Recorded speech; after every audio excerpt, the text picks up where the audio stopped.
will happen. Romualdez is out. It's the stage for reforms in the next term. And I hope VP Sara is listening. Because this is a serious, extraordinary stage in Philippine politics. The people are sukang-suka na sa corruption. And she has the character na matatakot din yung mga tao niya sa kanya na mangungurakot sila. Parang si Digong. Yung confidential fund na yun, set up yun. Seminaw. Galit kayo kay Sara Duterte kasi hindi nyo talaga kaya. Kahit anong gawin nyo o anong ginawa ngayon ng mga congressman.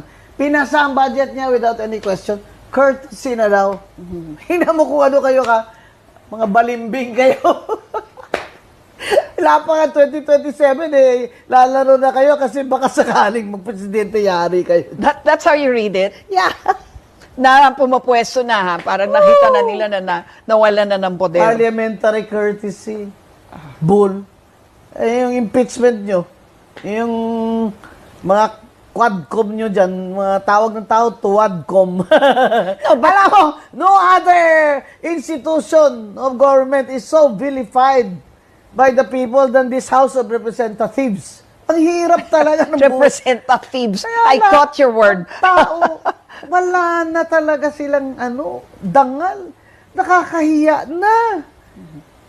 Ginoo ko, nakakahiya na. Parang, ano ba yan?